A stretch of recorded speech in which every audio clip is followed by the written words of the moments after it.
Oh, what do we got here? What do we got here? We're in West Virginia. It's actually pretty cool here. This is God's country right here. My front axle's acting out. At first, I thought the locker was grabbing. That's what we thought. We were in the upper part of Michigan, and man, it just, when I was going around corners, it was grabbing, but it's like, it still felt like there was a little bit of give, and then it would be fine. And either way, so what I'm doing, finally, I was like, it was acting pretty good, and then it would, hold on here. So it was acting pretty good, and then it started, we went across Ohio into West Virginia here, and it started grabbing really hard. I mean, Harley's driving behind me. He could see it. No. It's like, I see your locker. We came up here and unplugged my locker, make sure, but I was like, that ain't it, man. If the locker's actually engaged, you can barely turn this thing. But when you're going down the freeway at 70, 75, and the locker, or I don't know if it's the not the limited slip, that's my feelings. I think that the diff fluid needed to be changed, and I know clutches will start to grab if the fluid's old. So, well, hate to cut the video short, but I'm starting to get hit by raindrops, so we better get moving. All right. Because we're gonna get caught in the rain if we don't get skipping. So what we did is we bought a since we just bought a hand pump and a gallon of water, and then of course oil to refill the diff, and we already had Teflon tape with us, so we're good there. And the next thing we're gonna need is just an umbrella. So something like that. Yep. All right. I'm starting to wonder, maybe we should carry one of these pumps in one of our Jeeps. Yeah. I thought about bringing oil, but then it's added weight, more clutter.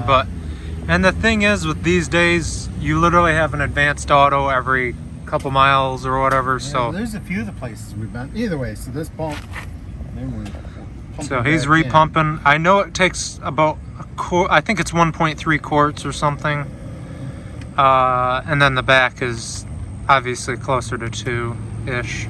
So these knee lockers have clutches, just like a lot of your newer limited slip vehicles. And when the fluid starts to go old, it'll grab. My goodness, our 2017 Ram 1-ton, that truck had like 17,000 miles on it.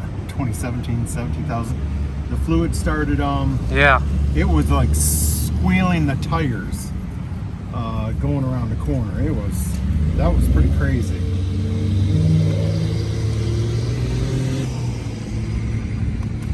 I sure hope this is it. Well, it can't hurt anything by doing it. Can't. So. Alright, so go ahead and open up our anti-slip.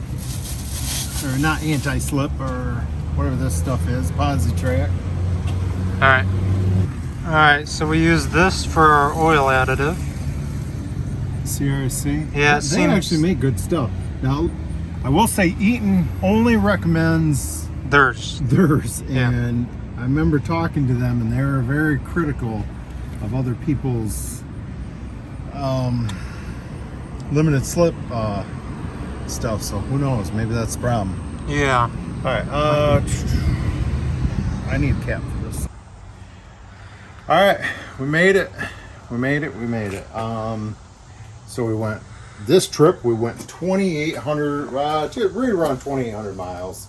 Harley's probably 100 miles less than me, because I went off on a couple other adventures. But actually, we were staying at a campground, and halfway through the trip, we thought there'd be somewhere around there to wash clothes. No, so we had to put another 30, 40 miles each way to go wash our clothes. All right, so so what's going on with the diff?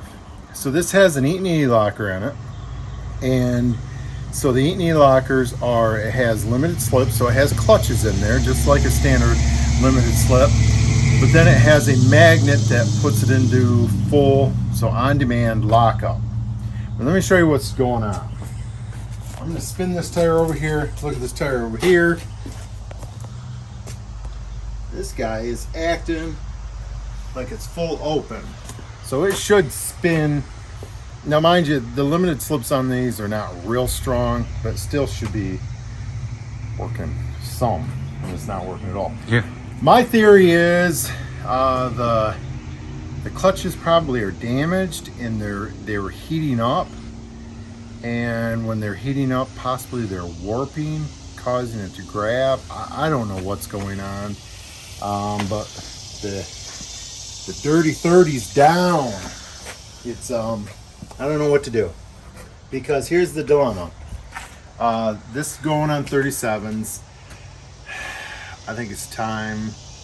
We both think it's time for the way I drive to do an axle upgrade. We're starting to get nervous. So we're like, I need to change gears. I need to at least go up to 410s. Mind you, I have a 3-speed. Watch our video change. So if you got a 4-speed automatic or a 5-speed manual, don't you be thinking you can be doing my gear ratio. So this is a 3-speed. I got 1-to-1 final. So 410 is going to put me about where I want to be. And that means I actually have the other locker upstairs, because I messed up when I ordered this, and we have 2 Eaton lockers. So I actually have a brand new one. But then I can't remember about the back, and we're just like, do we do it? Back and forth. And so I've been on the phone with East Coast Gear Supply over the past week since I got home from the trip. And what do you think we should do, Harley? No clue. No clue. If we had the parts to fix it, I think we should. But we don't. We don't want to spend more money on an axle that's going to be going out here in not long. I don't know. I mean, it is a low pinion. I don't know. I do know that the axle served us well, and I've not. Check this out. Look at that. The Dana 30 is holding up through lugs being tore into pretty big. I think that other tire is really ripped on, but Yeah. either way, that's it. Give me a little update. I had a bunch of things that I was gonna start getting into as far as TJ content. This is gonna hurt this. This is gonna hurt the videos right there. So this is either way, I'll just cut it there. Yeah. We'll know here in the next week or so which route I end up deciding to go. Yeah. And yeah.